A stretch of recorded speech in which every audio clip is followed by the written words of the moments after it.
क्या आप जानते हैं कि दुनिया का सबसे लंबा लिखा हुआ संविधान यानी भारत का संविधान किसने, कैसे और कितने दिनों में बनाया? आज हम इसी रोमांचक कहानी को समझने वाले हैं। नमस्कार दोस्तों, लर्न ट्रिक स्टडी में आपका स्वागत है। आज का हमारा विषय है भारत का संवैधानिक विकास। इसमें हम खास तौर से संविधान सभा और इसके स्रोतों पर बात करेंगे। और ये एक ऐसा टॉपिक है जहां से यूपीएससी, स्टेट पीसीएस और एसएससी जैसी सभी बड़ी परीक्षाओं में सीधे सीधे सवाल पूछे जाते हैं। बिल्कुल। तो आज हम जानेंगे कि संविधान सभा का गठन कैसे हुआ, इसकी प्रमुख समितियां कौन सी थीं और हमारे संविधान में कौन सी बातें किन देशों से ली गई हैं। तो चलिए शुरू करते हैं। ये जो विचार है कि भारतीयों का संविधान भारतीय ही बनाएंगे, ये सबसे पहले आया कहाँ से? देखिए, ये विचार कोई एक दिन में नहीं आया। इसकी जड़ें हमारे स्वतंत्रता संग्राम में बहुत गहरी हैं। अगर हम सबसे पहला संकेत देखें तो वो 1895 में मिलता है, जब बाल गंगाधर तिलक ने अपने स्वराज विधेयक में इसका जिक्र किया था। 1895 में, मतलब काफी पहले। हाँ, हालांकि वो कोई बहुत बड़ी एक औपचारिक मांग नहीं थी, पर एक बीज था कि शासन के नियम हमारे अपने होने चाहिए। अच्छा, तो ये एक बीज था, लेकिन इसे एक गंभीर राजनीतिक मांग के तौर पे, मतलब एक फॉर्मल डिमांड के तौर पे कब पेश किया गया? वो एक निर्णायक मोड़ था 1934 में, जब वामपंथी विचारक एम.एन. रॉय ने पहली बार साफ साफ कहा कि भारत का संविधान बनाने के लिए एक संविधान सभा होनी चाहिए। एम.एन. रॉय 1934 में? जी, और ये पहली औपचारिक मांग थी।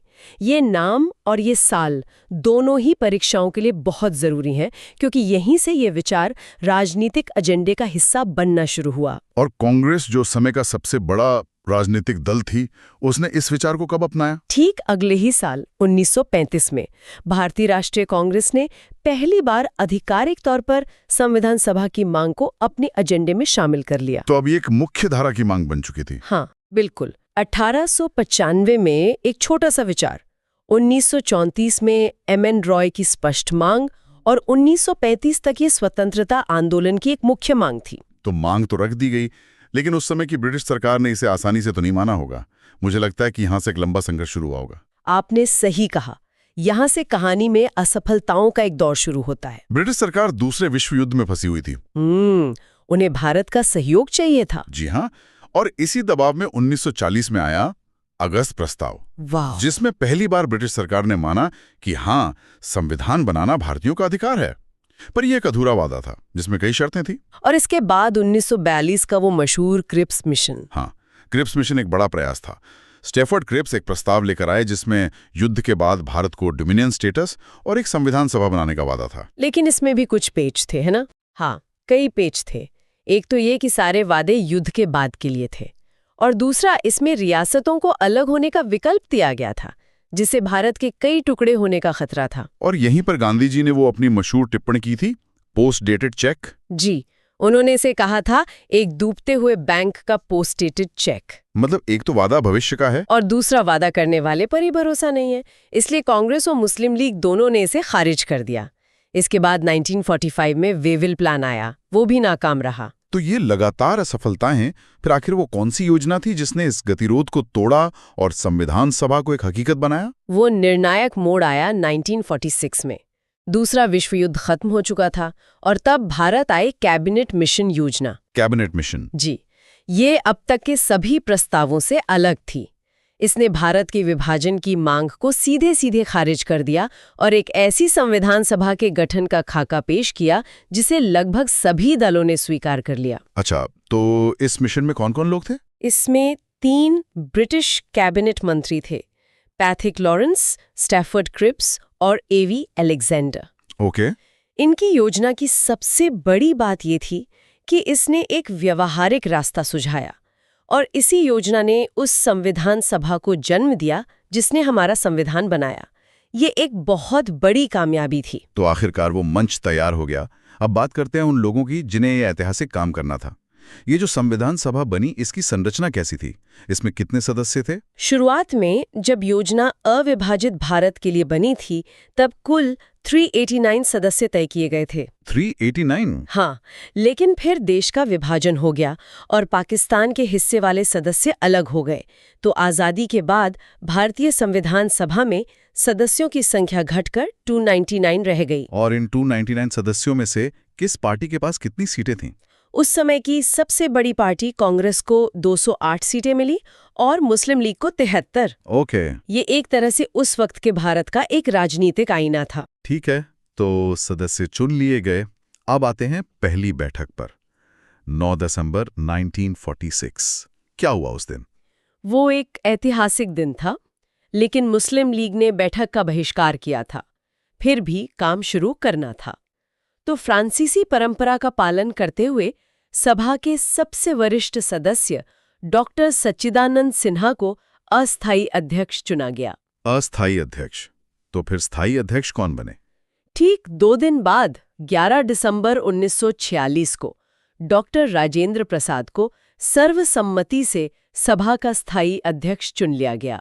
तो अब सभा के पास अपना नेतृत्व था, लेकिन एक दिशा चाहिए थी, एक विजन कि हमें बनाना क्या है। ये कहां से आया?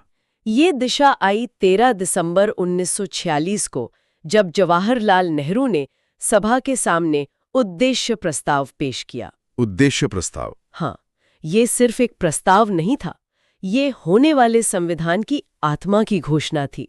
इसमें बताया गया था कि भारत एक संपूर्ण प्रभुत्व संपन्न गणराज्य होगा, सभी नागरिकों को न्याय, स्वतंत्रता, समानता मिलेगी। ये तो सुनने में बिल्कुल हमारे संविधान की प्रस्तावना जैसा लग रहा है। बिल्कुल, यही उद्देश्य प्रस्ताव, जिसे 22 जनवरी 1947 को स्वीकार किया गया, आगे चलकर हमारे संविधान की प्रस्तावना यानी प्रियम्बल का आधार बना। तो अब विजन भी साफ था, लेकिन इस विजन को कानूनी भाषा में ढालने का, यानी संविधान का मसौदा तैयार करने का असल काम किसने किया?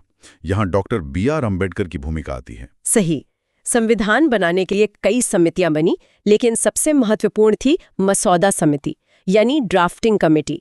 इसका गठन 29 अगस्त 1947 को हुआ। और इसके अध्यक्ष थे डॉक्टर B.R. अम्बेडकर। जी, और इसी वजह से डॉक्टर अम्बेडकर को भारतीय संविधान का शिल्पकार या जनक भी कहा जाता है।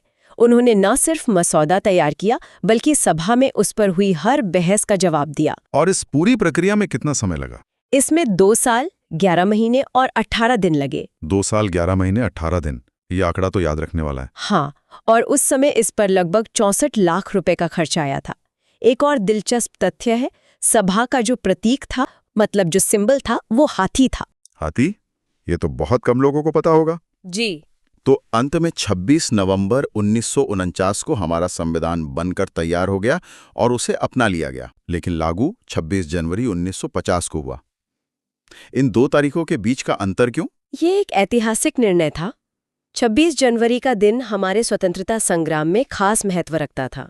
1930 में इसी दिन कांग्रेस ने पूर्ण स्वराज दिवस मनाया था।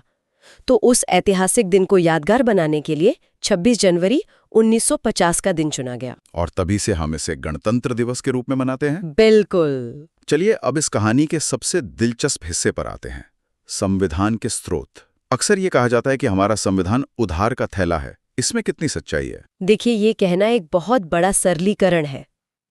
हमारे संविधान निर्माताओं ने लगभग 60 देशों के संविधानों का अध्ययन किया। 60 देश? हाँ, लेकिन उन्होंने किसी भी चीज की नकल नहीं की। उन्होंने हर प्रावधान को भारतीय समाज की जरूरतों के हिसाब से परखा और फिर उसे अपनाया। तो अगर हम सबसे बड़े स्रोत की बात करें तो वो कौन सा था? बिना किसी शक के वो था भारत शासन अधिनियम 1935।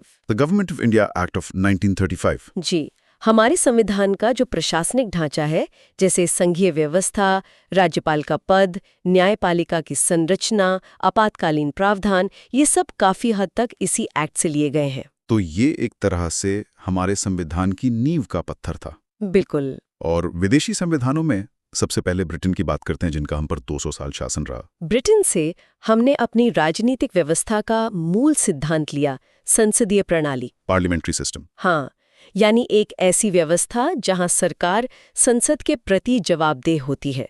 इसके अलावा विधि का शासन यानी रूल ऑफ लॉ भी हमने वहीं से लिया, जिसका मतलब है कि कानून से ऊपर कोई नहीं है। और अमेरिका, जो दुनिया का सबसे पुराना लोकतंत्र है, वहां से क्या लिया गया? अमेरिका से हमने संविधान का वो हिस्सा लिया जो सीधे सीधे नागरिकों को शक्ति देता है, मौलिक अधिकार, फंडामेंटल राइट्स। जी, जीवन का अधिकार, बोलने की आज़ादी, ये सब वहीं से प्रेरित है। इसके अलावा न्यायपालिका की स्वतंत्रता और न्यायिक समीक्षा मतलब जुडिशियल रिव्यू का सिद्धांत भी अमेरिकी संविधान की ही देन है। अच्छा, अब बात करते हैं आयरलैंड की। हाँ वहां से एक बहुत ही अनोखा विचार लिया गया ना? हाँ, आयरलैंड से हमने लिए राज्य के नीति निर्देशक तत्व यानी directive principles of state policy या डीपीएसपी। डीपीएसपी ये सरकार के लिए एक नैतिक दिशा निर्देश है कि एक कल्याणकारी राज्य बनाने के लिए क्या-क्या करना चाहिए। ये अदालत में लागू नहीं हो सकते, लेकिन ये देश के शासन की आत्मा है। और भारत जैसे विशाल और विविध देश को एक साथ रखने के लिए संघीय व्यवस्था में कुछ खास प्रावधान किए गए होंगे। बिल्कुल। इसके लिए हमने कनाडा के मॉडल को देखा। कनाडा की तरह भारत में भी केंद्र और राज्यों के बीच शक्तियों का बंटवारा है, लेकिन केंद्र को ज्यादा शक्तिशाली बनाया गया है। एक स्ट्रॉन्ग सेंटर। हाँ, एक सशक्त केंद्र वाली संघीय व्यवस्था। ये देश की एकता और अखंडता के लिए जरूरी समझा गया। और ऑस्ट्रेलिया से हमने समवर्ती सूची का विचार लिया, जिस पर केंद्र और राज्य दोनों कानून बना सकते हैं। ठीक है, और भी कुछ प्रमुख देश हैं, जैसे सोवियत संघ, फ्रांस। हाँ, मौलिक कर्तव्य जो मूल संविधान में नहीं थे, वो पूर्व सोवियत संघ से प्रेरित है। और फ्रांस की क्रांति के 3 नारे स्वतंत्रता, समानता और बंधुत्व हमारी प्रस्तावना के मूल आदर्श बने। और संविधान में समय के साथ बदलाव करने की प्रक्रिया यानी संशोधन की प्रक्रिया, ये एक बहुत महत्वपूर्ण सवाल है। संविधान में संशोधन की प्रक्रिया हमने दक्षिण अफ्रीका के संविधान से सीखी। ये प्रक्रिया न तो ब्रिटेन की तरह बहुत आसान है और न ही अमेरिका की तरह बहुत मुश्किल। तो एक संतुलन बनाया गया है। बिल्कुल, लचीलेपन और कठोरता का एक बेहतरीन संतुलन। कमाल है, ये तो सच में एक वैश्विक मंथन था जिसका नतीजा हमारा संविधान है। तो अगर हम आज की इस पूरी चर्चा को संक्षेप में देखें तो मुख्य बात क्या निकल कर आती है? मुख्य बात यह है कि भारतीय संविधान किसी जल्दबाजी या नकल का नतीजा नहीं है। ये दशकों की मांग, गंभीर बहसों और एक गहरी सोच का परिणाम है। संविधान सभा ने दुनिया भर के अनुभवों को देखा, पर हर विचार को भारत की जमीन पर परखा। तो ये उधार का कहला नहीं, बल्कि दुनिया के सबसे अच्छे फूलों से भारत की जरूरतों के हिसाब से सजाया गया एक गुलदस्ता है। आपने बहुत खूबसूरती से कहा। हर फूल की खुशबू अलग है, लेकिन वो सब मिलकर एक भारतीय पहचान बनाते हैं, और यही इसकी सबसे बड़ी ताकत है। देखिए, अगर सही तरीके से और एक क्रम में समझा जाए तो इंडियन पॉलिटी बिल्कुल भी मुश्किल नहीं है। बिल्कुल नहीं, ये कहानी की तरह है। अगले वीडियो में हम संविधान की आत्मा यानी प्रस्तावना को समझेंगे। हम उसके एक एक शब्द का मतलब और उससे जुड़े परीक्षा के सवालों पर चर्चा करेंगे। वो बहुत ही दिलचस्प होने वाला है। अगर ये वीडियो आपको मददगार लगा हो तो इसे लाइक करें, अपने दोस्तों के साथ शेयर करें जो परीक्षाओं की तैयारी कर रहे हैं, और आगे आने वाले ऐसे ही महत्वपूर्ण वीडियो के लिए लर्न ट्रिक्स स्टडी चैनल को सब्सक्राइब करना न भूलें।